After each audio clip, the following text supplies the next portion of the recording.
예, 오늘은 로마서 2장 1절에서 11절까지 말씀으로 영광을 구하는 선이라는 제목으로 함께 말씀을 나누려고 합니다.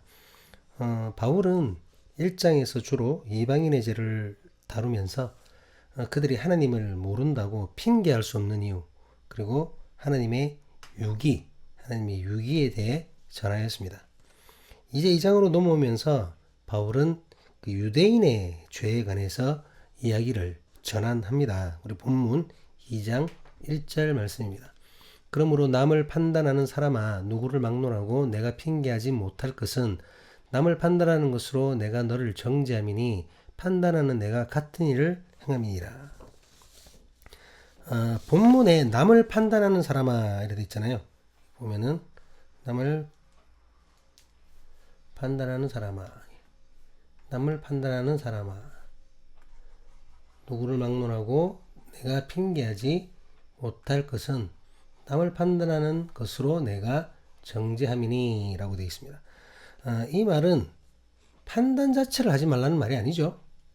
예, 이 말은 마치 판단하면 안 된다, 판단하면 안 돼, 이렇게 생각하면 안 된다는 거죠. 그런 인상을 주긴 하지만 실제로 또 많은 설교에서 그렇게 이제 인간적인 판단이 잘못된 것처럼 전하기도 합니다. 하지만 여기서 판단하는 사람이 정죄함을 받는 이유는 그가 누군가를 판단했기 때문이 아니죠. 누군가를 판단했기 때문이 아니라 그가 정죄함을 받는 이유는 그가 판단했던 그 사람과 똑같은 행동을 했기 때문입니다. 그 사람의 행동을 자신도 똑같이, 그가 비판했던 그 사람의 행동을 자신도 똑같이 했기 때문이라는 거죠. 특별히 이 말씀은 유대인들을 향해서 유대인들이 범하는 이중적인 잘못을 신랄하게 비판하는 것입니다. 즉, 유대인들이 이방인들과 똑같은 잘못을 범하고 있으면서도 뻔뻔하게 자신들은 그렇지 않은 것처럼 다른 사람들의 잘못만을 정죄하는 그 양면성을 꼬집어서 말하고 있다는 거죠. 그러면서 2절을 통해 바울은 이렇게 이야기합니다. 이런 일을 행하는 자에게 하나님의 심판이 진리대로 되는 줄 우리가 아노라. 이런 일이 뭔가요? 예. 우리가 이런 일. 자기 눈에 들보는 놔둔 채 남의 눈에 티끌만 그 비판하는 그 일을 말하는 거죠. 뭡니까? 내로남불.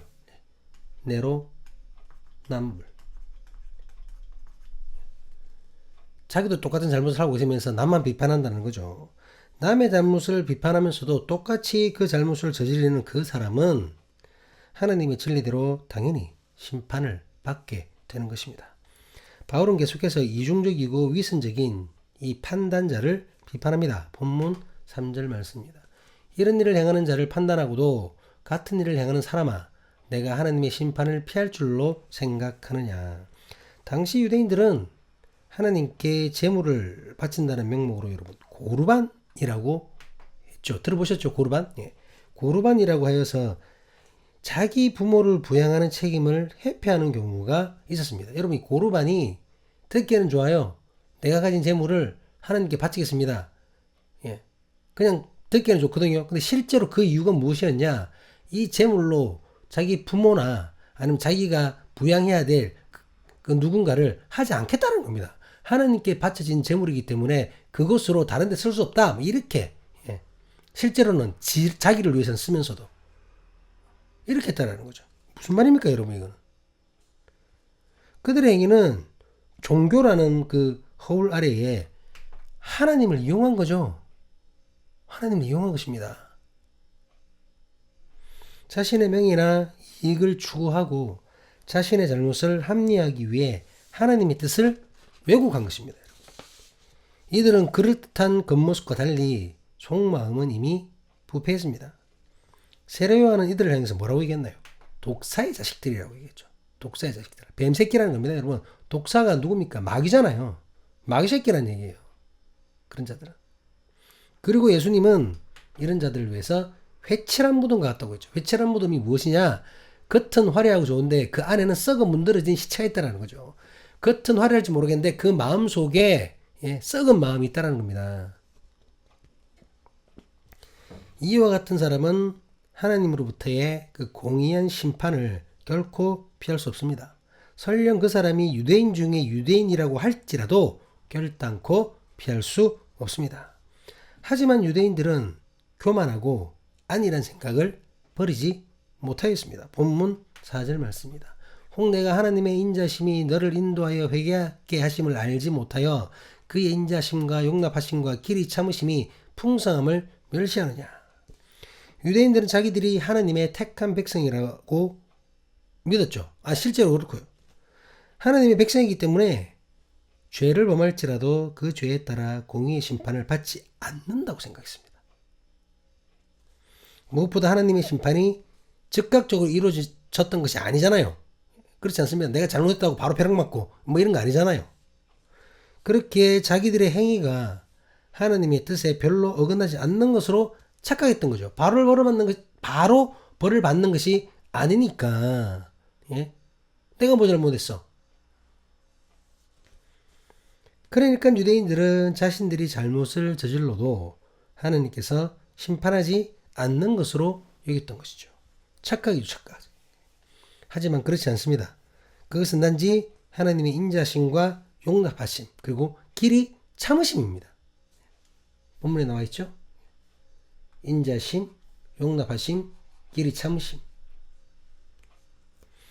유대인들은 이런 하나님의 마음을 자기들 마음대로 왜곡해서 생각한 것입니다. 이것은 하나님의 인자심과 용납하심, 길이 참으심을 무시해 버린 것과도 같은 행위입니다. 하나님의 은혜와 사랑을 하찮게 여겼던 것이죠. 이러한 유대인들의 완악한 심령에 대해서 바울은 내 고집과 회개하지 아니한 마음이라고 표현합니다. 본문 5절 말씀입니다. 다만 내 고집과 회개하지 아니한 마음을 따라 진노의 날 곧 하나님의 의로우신 심판이 나타나는 그날에 이 말 진노를 내게 쌓는도다. 인간의 완고함과 회개치 않는 마음은 결국 하나님의 의로우심에 반하는 것이죠. 그렇기 때문에 진노의 날에 진노가 쌓여갈 뿐입니다. 하나님의 진노가 쌓여간다는 것이죠. 그렇게 유대인을 포함한 모든 인간은 자신의 행함대로 심판받게 될 것입니다. 하나님의 진노는 결코 그런 불법을, 그런 잘못을 그저 보고 계시지 않으실 거라는 거죠. 주님의 진노의 날에 반드시 심판하실 것입니다. 그건 누구라 할지라도. 본문 6절 말씀입니다. 하나님께서 각 사람에게 그 행한 대로 보응하시되. 하나님의 심판 기준이 단순히 겉으로 드러난 행위만을 가리키는 것이 아닙니다. 인간의 생각, 그리고 하나님과 어떤 관계를 맺으며 또한 어떻게 살아왔는가가 모두 포함됩니다. 어떤 사람이 많은 선을 베풀었을지라도 그가 하나님과 관계를 맺지 않은 상태라면 그것은 단순히 인간사회, 인간관계에서의 선일 뿐입니다. 이해되시죠? 본문 7절에서 이러한 사실을 보다 명확하게 분명하게 설명하고 있습니다. 본문 7절 말씀입니다. 참고 선을 행하여 영광과 존귀와 섭지 아니함을 구하는 자에게는 영생으로 하시고. 6절에서 언급한 행위가 단순히 윤리적 차원의 것만을 의미하지 않음을 알 수 있습니다. 참고 선을 행하면서 결과적으로 영광의 면류관을 향해 끊임없이 다른 박질해 나가야 합니다. 그렇기에 성경에서 말하는 선은 율법이 요구하는 것 그 이상의 것입니다. 그저 행위로 선을 행하는 것 그 이상의 것이라는 거죠. 하나님을 믿는 성도가 그 믿음에 따라 하나님과 이웃에게 선을 행하는 것입니다. 오직 예수 안에서, 예수와 연합된 가운데서 비롯될 수 있는 것입니다. 그렇게 예수님과 연합된 선행이 바로 영광과 존귀와 썩지 아니함을 구하는 것입니다. 그리고 그러한 구함을 구하는 자에게는 영생을 주신다고 말씀하십니다. 바울은 이와 반대되는 경우에 관해서도 언급합니다. 본문 8절 말씀입니다. 오직 당을 지어 진리를 따르지 아니하고 불의를 따르는 자에게는 진노와 분노로 하시리라. 오직 당을 지어라고 되죠. 오직 당을 지어. 번역이 좀 잘못된 경우인데요. 이 부분은 이기적 욕망으로 봐야 됩니다. 이기적인 욕망. 당을 지었다는 것은 자기 뜻에 맞는 사람들끼리 모였다는 거잖아요. 집단 이기심 이런 거 있잖아요. 그런 이기적 욕망을 말하는 겁니다. 이 이기적 욕망으로 번역하는 것이 타당합니다. 그러니까 본문은 자신의 이기적 욕망으로 진리를 저버리고 불의를 따르는 자에 대한 하나님의 진노와 분노를 말하는 것이죠. 그 이기적인 욕망으로 막 당을 지어가지고 저것끼리 막 하나님의 뜻과는 상관없이 그런 자들을 말하는 겁니다. 중요한 것은 진리를 저버리고 불의를 따르었다는 거죠. 앞서 선행을 예수님을 떼어놓고는 말할 수 없다고 설명했습니다. 예수님과의 연합함에서 참선이 있는 것이죠. 그렇기 때문에 여기서의 불의는 예수가 없는 것, 하나님을 떠난 것, 진리이신 예수 그리스도를 쫓지 않는 것을 말합니다. 그런 자에게는 하나님의 진노와 분노만이 있을 뿐입니다. 그리고 이 모든 것은 모든 사람에게 공평하게 적용될 것을 바울은 전하고 있습니다. 본문 9절, 10절 말씀입니다. 악을 행하는 각 사람의 영에는 환난과 공고가 있으리니 먼저는 유대인에게요 그리고 헬라인에게며 선을 행하는 각 사람에게는 영광과 존귀와 평강이 있으리니 먼저는 유대인에게요 그리고 헬라인에게라. 악을 행하는 자에게는 환난과 공고가, 선을 행하는 자에게는 영광과 존귀와 평강이 있다는 것입니다. 구원이나 은혜와 마찬가지로 심판과 행별에 있어서도 유대인이 우선적입니다. 유대인을 먼저 언급했잖아요. 언약과 약속에 따른 복이 유대인에게 먼저 주어졌듯이 그 복을 거절한 것에 대한 형벌도 유대인에게 우선적으로 적용됩니다. 우선적인 특권, 그 특권이 부여된 자에게 우선적으로 뭐가요? 책임을 묻는 것이죠. 너무나 당연한 것 아닙니까? 본절에 언급된 헬라인은 모든 이방인을 대표하는 것으로 보는 것이 타당합니다. 그러니까 유대인들과 이방인을 얘기하는 거죠. 유대인이 우선적이고 그 뒤에 이방인에게도 특권뿐만 아니라 책임이 주어진다는 겁니다.